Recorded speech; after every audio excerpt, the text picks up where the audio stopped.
ladies and gentlemen. I'm Adam Wolf from Gamers Platform, and I bring you yet another First Impressions video. This time around, we're going to be taking a look at Call of Duty World War II, the PC Open Beta.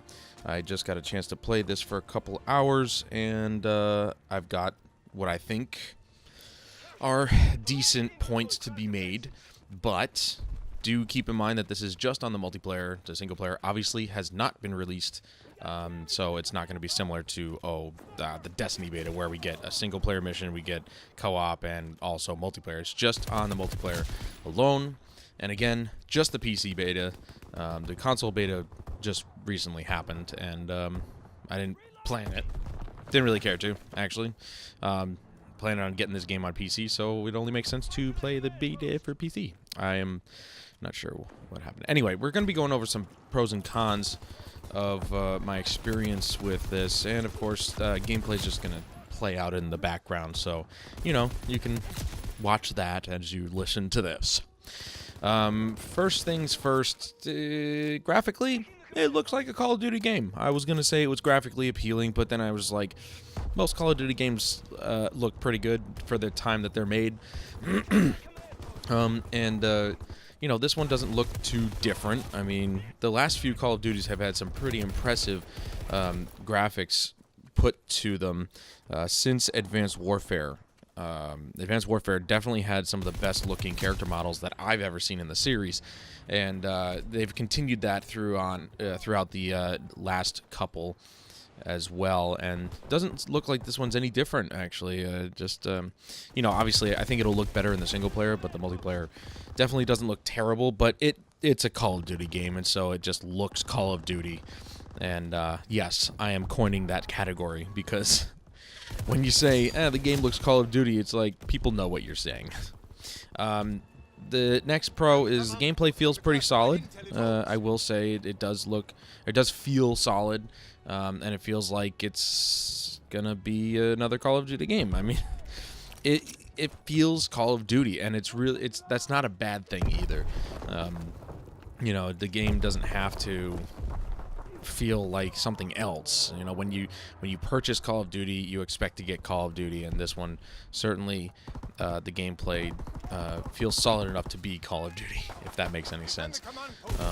But I think once they iron out some of the issues with the game, since it is in beta, once the game is finally released in November, then, you know, the gameplay will definitely feel right on and right at home. So, fingers crossed. Along with the gameplay, you know, as I was saying, it feels like Call of Duty. It's nice to be like exactly what they said it was going to be, boots on the ground. We're back to basics with Call of Duty, and I'm excited because I'm sick of the jump jet crap. I'm sick of all the futuristic weapons. I'm sick of all that crap. There's been too many games in the quote-unquote modern/futuristic era, and it's getting played out. And I know, you know, a lot of people can say the same thing for World War II when they were just World War II, but I think at this point we are definitely we're at that moment of let's get back to World War II, or let's just get back to basics. You know, I mean, what Call of Duty really was, and that was ground combat. You know, no vehicles, no, you know, extravagant kill streaks and score streaks and crap like that. I mean, that's why the last few Call of Duties haven't done so well, because it's all garbage. It's just nonsense, you know, and it makes the gameplay not so fun when you're just constantly getting bombarded by kill streak after kill streak, and it just made the game unplayable at some times. So it's nice to be back with basic gameplay, with infantry-focused gameplay, and very, very arcadey shooter. So far, the gun choices are pretty good. If you haven't already figured out, I'm going through the pros first. The gun choices are good. They don't give you a lot of gun choices. Obviously, it's just a beta, so they're gonna keep most of the guns out, but judging by what they have right now, I feel like it's going to be a nice hefty amount of different weapons from World War II. I mean, we'll be seeing the classics, probably the what are the Tommy gun, basically. We're probably going to see that. Oh, maybe some classic German weapons like the Kar 98K, or is there a K on the other? I think it's just Kar 98. The MP44. Just think about the guns that have been in the past Call of Duties that played out in World War II. We're probably going to see a return of a lot of those. And in this gameplay footage, I play a lot with the Lewis gun, which is one of my favorite LMGs from that era. And apparently, even from World War I era, that's where it actually was conceived. So, it was in use for a long time. But it's a really nice LMG to go by, and it's got low recoil and a steady fire rate and stuff like that. Pretty decent damage, but we'll get to that. Anyway, I'm going off track here. So, definitely seems like they're going to have their fair share of weapons in this game, which is really, it's going to be nice. It's going to be nice. Hopefully not overbearing, and hopefully not, they don't go crazy with the attachments. Based on my playthrough here, the attachments, each weapon comes with, as of right now, the level cap for each weapon is level 9. And you unlock, I want to say, maybe 9 or 11 attachments that you can choose from, or maybe somewhere around there. And they're pretty good. They're pretty good. It's not overbearing, and it's not too much to handle. And it's certainly not bloating the game, which is not bad. I like that. It's nice to have a small selection and have it work for the game. But yeah, so we'll get into attachments in a minute. And then the last pro is that Call of Duty is very synonymous with team deathmatch, domination. Okay, that's a big one. Search and destroy, and some of those game types are in this Call of Duty. But what's really nice about this one is that they brought in a new game type called War. And you take a look at it, it's literally Battlefield 1's operations. So it's the exact same game type. Now, granted, you're not capturing points or anything. It starts off that way. You have to capture a point, and right now it's just one map, which is fine. But you start off having to capture 1 point, and then the next you have to go and build a bridge that the Germans have blown up, all the while getting shot at and stuff like that. So you have to build a bridge, then you are able to get over the bridge, you have to blow up their ammo cache, and then from their ammo cache you have to escort a tank, and then all the way to the end, where the tank can blow up their AA guns. So, as you can see, it's not the same thing as Battlefield 1's operations, but it's a similar idea, where you have these different objectives that you progress through the map doing.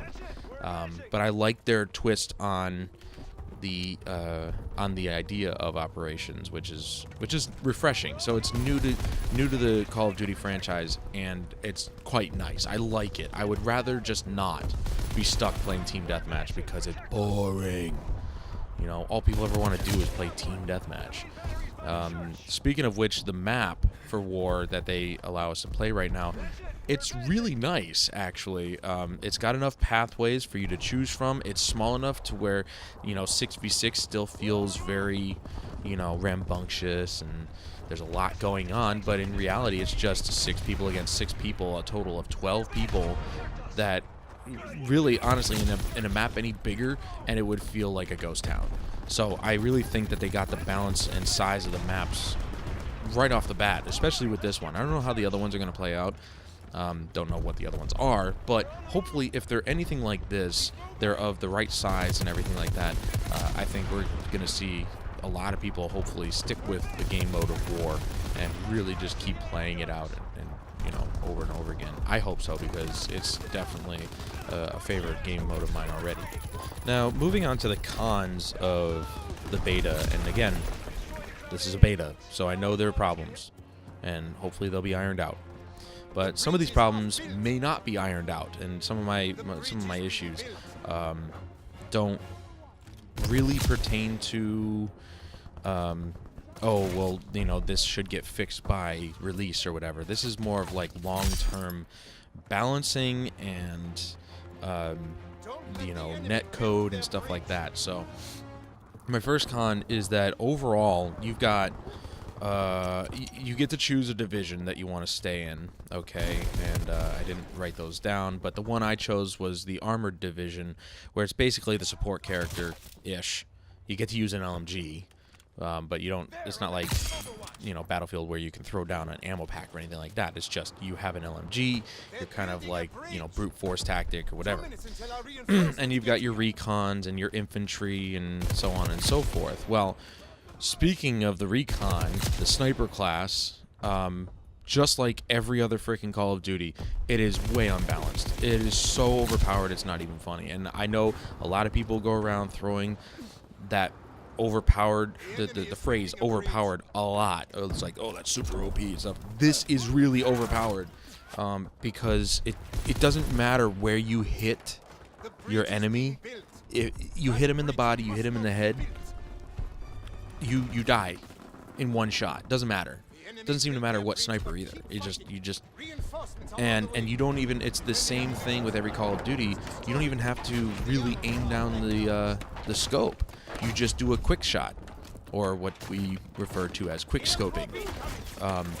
You know, in past Call of Duties, they've tried to mitigate the quick scope by making it so that, you know, the image doesn't show up in the scope too quickly, and so that would force people to actually go, you know, scope in all the way. Well, that doesn't seem to really deter anybody, because quick scoping is still prominent and it's still being done, and in this game, far worse than anything I've ever seen. I mean, I saw a sniper take out at least 2 of us, if not 3, by himself just by quick scoping, and I'm like, what? I don't know how to counter that. I mean, it's impossible, especially when half or nearly all of the team that you're facing is playing the sniper class. And when that happens, you know that class is just completely overpowered and unbalanced. It makes no sense. And, you know, some of you might be like, well, in real life, you know, the sniper class, well, the sniper would kill you in one shot. It's like, yes, so would every other weapon. I mean, it's a bullet. It's going to kill you in one shot, and if it doesn't, it's going to put you down. So, I mean, this is a video game, though. You know, you can't compare it to real life, so where's the balance here? I really feel like the sniper class needs to be nerfed a lot. Okay, you can't let them just one-shot you all the time. Otherwise, everybody's going to be playing sniper, and it's not going to be a fun game anymore. So I really feel like the sniper class needs to be looked at again. You know, they probably won't, because it's been the same in every Call of Duty. Anybody who plays with a sniper weapon, a sniper weapon, I was gonna say sniper rifle, but then I was like, weapon, and then rifle, and then I went rifle, and I was just like, eh. Anybody who plays with a sniper rifle, just there's no, in my opinion, there's literally, you don't have to do much. You just do a quick scope in, fire. If you hit it, great. If you don't, you can pull out, you know, go behind cover, and then do it again. There's no skill involved, and it's just sad. It really is. It's really sad. On that note, I also think that LMGs should definitely do a lot more damage. I mean, it's a light machine gun. It uses the bigger round than any assault rifle does. You know, generally speaking, when you're thinking about light machine guns, we're thinking like 7.62 rounds, or, you know, something of that size. It's a pretty big round. So I just feel like LMGs should do more damage, and I'm not just saying that because I like light machine guns. I think they just should, because that's what they were built for. But anyway, I digress. Second issue I have with this game is that we're still using peer-to-peer connections. Why? We're talking about a multi-million-dollar company that can't seem to afford dedicated servers. Why? Why is this such a hard thing? Freaking Bungie's doing it. Okay, and they're under the same branch. They're all under Activision, but Bungie's the only one pulling out dedicated servers now? Come on, guys. Are you kidding me? Peer-to-peer, you know what kind of disaster that creates? We're seeing it in this beta right now. People are skipping all over the place. Now, you know, we can chalk that up to it being a beta, and you know, the code is fresh, and you know, we're having a lot of people come in at once. But the bottom line is that if you had a dedicated server, you knew how many people you wanted. Well, it's an open beta, so anybody can join. So at least you could have an idea as to, you know, maybe being ready for thousands of people to try it. You could have a decent dedicated server system set up. But no, instead they still went, apparently, okay, this is apparently, I'm going to put it out there, they might do dedicated servers. But the word around town is that right now it's peer-to-peer. And if that's true, shame on you, Sledgehammer, shame on you, Activision. You guys need to wake up. This is, I'm going to use the phrase, it's 2017, okay? We're sick of this peer-to-peer crap. That's console shit. All right, let's make this happen with dedicated servers. We need dedicated servers. Not only that, but a server browser would be nice. Okay, I mean, I could care less either way. I don't mind matchmaking, but a lot of people, especially PC people, like to browse the server. They like to find games that they like. Okay, at least give us the option. You know, if we want to have like a private server or something like that, at least give us the option to search for those. You know, like, you know, war game modes that only play on one specific map or something like that. You know, I don't know what they're gonna have in the main in the final release. You know, are you gonna be able to sift through and filter out the maps that you don't want or the game modes that you don't want? I don't know. All I know right now is that it's matchmaking, and it seems to be working, but the peer-to-peer makes the connection awful. And so moments where you think you're supposed to be killing somebody and they don't die, kind of an issue. I mean, a lot of people frown on that. So you guys really need to think about dedicated servers. We can't have this anymore. Graphically, speaking of the graphics, you know, I said that as a pro, you know, it looks like a Call of Duty game. It's graphically appealing enough. One of my biggest issues, though, with the graphics is that, and a lot of people don't want to use vertical sync. I don't. Okay, if I'm using vertical sync, it's through NVIDIA's control panel. But I just wanted to, reduce the screen tearing, and I really didn't have the chance to open up control panel and turn that on, and if I did, I'd have to restart the game and all this other stuff. So I decided to just switch on the vertical sync or sync every frame option in the game, and it didn't seem to do anything. And also, I was in borderless windowed mode, or they call it windowed no border mode. Not full screen, not windowed. I was right in the middle, and normally when you use that, there is no screen tearing. You know, especially if you're hanging above your monitor's refresh rate, which mine is 60 hertz. I was well up into the 80s, 90 FPS. You'll see it in the video, and I was still getting a ton of screen tearing, and I have no idea why. This is just a nitpick for me. This is just on the PC side of things. Console won't have this, but the vertical sync option doesn't work. So I'm constantly just getting a ton of screen tearing. Again, early code, it's beta. I get it. It'll probably be fixed. It might work later. All I'm saying is I'm pointing this out. The vertical sync doesn't work. The game screen tears like a mother, and I'm just like, I hate playing like this. It's annoying. It's just constantly seeing, you know, the screen tear across my monitor. I can't stand it. So I don't know. Maybe if you guys can fix that, you know, it'd be nice. I don't generally like to use vertical sync, like I said, especially in borderless windowed mode. It shouldn't even be showing up. That's the point of it. But it was. So let's fix that.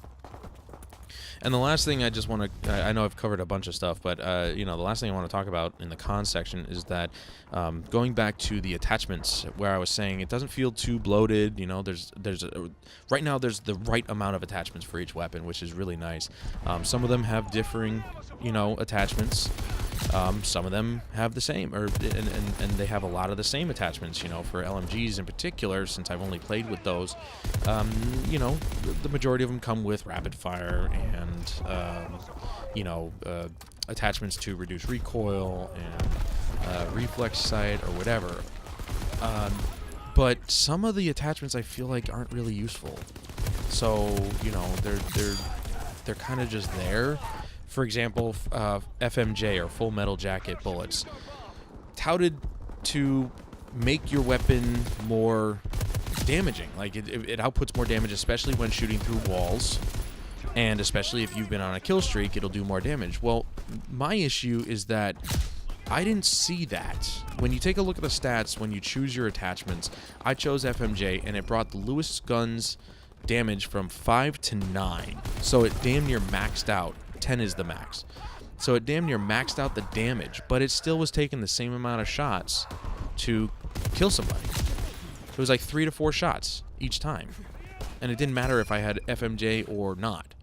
So I don't understand the point of having FMJ there if it's not really going to do anything. And same situation as through walls. It was still taking a lot of shots. I understand that it reduces the damage, but maybe it's a little too much reduction. You know, if you really want FMJ to have an impact, I feel like outside from behind cover should at least be max 3 shots to kill, and then maybe behind cover 4 or 5 at most. Sometimes it was taking more than that if they were behind cover and I was shooting them. And, you know, you think with Full Metal Jacket that wouldn't be the case. So something needs to be done about that. I want attachments that I feel like I could use. You know, I don't want attachments that are there and they're just there, you know, in case maybe I want to try it again if maybe I was wrong about it. It's like, I didn't feel wrong about this one. You know, I didn't try out all the attachments, but I tried out the ones that I know I wanted, like reduction in recoil and extra magazines, which was a really cool one. It actually changed the look of your gun, which I really like that. That's really, really cool. Slightly, you know, like the Lewis gun, instead of having the mag on top, it was off to the side because it was a drum magazine. You know, you got the reflex sight that you can choose to use and stuff like that. Excuse me. But, you know, let's try and make some of the attachments actually feel useful. Let's not put any attachments in there that are just going to be, you know, there. I would rather have a choice of things that I would like to use. Instead of just being like, well, FMJ, I know that's useless, so I'm just going to skip over it. It's like, no, I want to be able to use that. I mean, I feel like, especially with light machine guns, Full Metal Jacket could definitely be a big deal. It could really help counter those snipers that like to sit behind cover and stuff like that. And I just, even with it, I couldn't down snipers fast enough, and it was just terrible. So, you know, let's make sure that the attachments actually do something. But that's pretty much it, guys. That's all the stuff that I got from my couple hours of playing the beta. I got to level 15, I think, or something like that. And as I went further and further in, it was more apparent to me that people were getting used to what was going on and realizing that the sniper class is really, really powerful, and too powerful, in my opinion. So, yeah, it started to become not so fun anymore. And I was doing well, too. I started off doing really well, and I'm bad at Call of Duty on PC. But maybe that's just because the older Call of Duties don't mesh well with my mouse. I don't know what's going on with that. It's really weird. But I hope you guys found this somewhat useful, and hopefully they iron out the details before release. It'd be nice to have a Call of Duty that doesn't suck for once, and maybe has some semblance of balance in it, and that the sniper class doesn't come out to be like the rogue class in World of Warcraft, you know, the favored class. Because who wants to play in a game where it's just snipers shooting at each other? That's retarded. Come on. Let's make this a good one. I'm more excited for the single player, though. I'm more excited for the single player. So here's hoping that the single player knocks it out of the park, because those promotion videos are really good. So fingers crossed for the single player. The multiplayer, War is about it for me. I mean, I don't care to play Team Deathmatch. I don't care to play... Well, I might play Domination. That is my favorite game mode. I played that the most in Modern Warfare 3, so... might play that, but War is a really fun game mode, and I really hope that they iron out all the problems and really make this Call of Duty multiplayer worth paying the $60 for. You know, and same thing with the single player. Make it worth the price point that you're putting it at, because we're sick of paying $60 for nothing. Okay? So, get your stuff together, Activision, Sledgehammer. I trust you guys, okay? You guys have made great games so far. I love all your games. Don't screw this up. But that's going to do it for me today, guys. Thank you so much for joining me. And please join me again next time, whenever it might be, for another first impression on whatever game is in beta. I don't know how to end this. If you're watching this on Twitch, don't forget to follow the channel, and so that you know when I go live. And if you're watching this on YouTube, don't forget to hit that like button if you like this quote-unquote analysis. I say quote-unquote because it's not, but, you know, first impressions. And hit that dislike button if you hate Call of Duty. And don't forget to check the links in the video description below on both Twitch and YouTube, especially for the Extra Life. We're still trying to raise that $200. We're so close. We're so close, and I could use your help. I'm at 146. We only need to get to 200. It's for the kids. Give if you can. If you can't, don't worry about it. We got the event coming up in November, and I cannot wait. And, of course, as always, if you haven't already, don't forget to subscribe. But until next time, guys, I'm Adam Wolf. This was Call of Duty World War II PC Beta. And I'll see you guys in the next one.